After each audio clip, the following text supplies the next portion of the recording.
Live from Rockford, you're watching a WIFR Fastcast. Welcome to this WIFR Fastcast for 11 a.m. on Thursday. I'm Mike Garrigan. Our top story, a Rockford man could spend decades in prison after he's found guilty of sexually abusing a child. In June of 2023, Rockford police were called to a home in the 300 block of South Alpine Road. The child told officers that 36-year-old Naphtali Cruz Santos sexually assaulted them during a game of tag. The child didn't know about the crime until they looked at a video about Aaron's Law in high school. Aaron's Law is a program that teaches students from pre-K to 12th grade about child sexual abuse and to tell a trusted adult. Cruz Santos will be back in court September 28th. 27-year-old Isaiah Hurley faces terror threat charges accused of threatening his former employer. Police started an investigation Tuesday where they say Hurley sent threatening messages to his former employer. He was taken into custody and then taken to the Lee County Jail. The Dixon Police Department reminds people if you see any suspicious activity, contact the police department or Crime Stoppers. You do not have to use your name when making these tips. 37-year-old Jeremy Champlain is seriously hurt after allegedly crashing his dump truck while drunk around 10:45 Sunday. Authorities were called to the area of Highland Court and South Valley Drive in Stillman Valley. Investigators say the truck spilled around 150 gallons onto the driveway of driveway sealer when making a turn. Champlain is accused of crashing into 8 mailboxes and a light pole as well. He was taken to the Rockford Hospital, after that arrested and released to appear in court. Peoria County State's Attorney Jody Hoos rules a police officer who shot and killed Cortez White was justified. The shooting started when White's ex-girlfriend arrived at the Peoria airport in May. Authorities say White showed up and Stenson agreed to go with him, but told her cousin to follow them. After getting concerning texts from Stenson, her family called police to report White threatened to kill her. A police officer spotted them and watched as White shot Stenson in the head, killing her. The officer responded by shooting White. All-American Airline planes blew an American Airlines plane blew 2 tires before takeoff Wednesday at Chicago's O'Hare International Airport.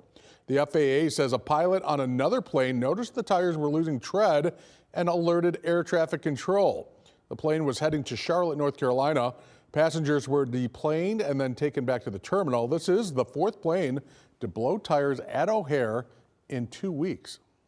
You guys are just dispatch you. We understand that you've got like a T2 blown right tires on your main gear. You guys are going to get the plane out here. Is that correct? Paper. Okay. Any injuries or anything on board? Nope. Yeah, we didn't land, so we just were taxiing out, so it shouldn't be a heat issue. Okay, thanks. I missed that part. So you guys were getting ready to leave, is that correct? And on the aircraft behind us saw that there was pieces of the tires. AAA reports domestic airfare rose 2% this year, averaging $750 per ticket. For those traveling Labor Day weekend, be prepared to pay more as ticket prices are spiking about 20% compared to last year. The most popular destinations include Seattle, Orlando, and Boston. Cruise prices dipped 4% with the average price at $2,700.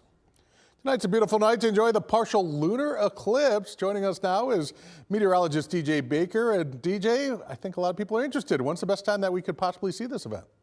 Well, when it comes to the timing, right around 11:12 is when we'll have the peak in terms of coverage of our moon. But before that, let's talk about today and what we'll see here later on tonight with that partial lunar eclipse. As temperatures will top out into those lower 80s, mostly sunny skies are anticipated with winds out of the northwest, about 5 to 10 or so miles per hour. So definitely a beautiful day if you want to go outside, go for a bike ride, take the dog for a walk, or get a car wash. All in all, it is going to be downright gorgeous. Now heading into tonight at 11 o'clock, looking at mostly clear conditions, and that's set to last throughout most of tonight. Maybe a few areas of patchy fog by our Friday morning with temperatures bottoming out near 55 degrees. But of course, the big ticket item has to be our partial lunar eclipse, as the partial shadow of the Earth will start to enter onto the moon's surface right around that 8:23 mark. But of course, I think what everybody's waiting for is as we get closer and closer to our peak, which will cover about 93% of the moon's surface, with Earth's shadow. So whenever that shadow moves overhead, we're going to see the moon turn into some gorgeous shades of red and orange. So if you want to get outside around 11:12,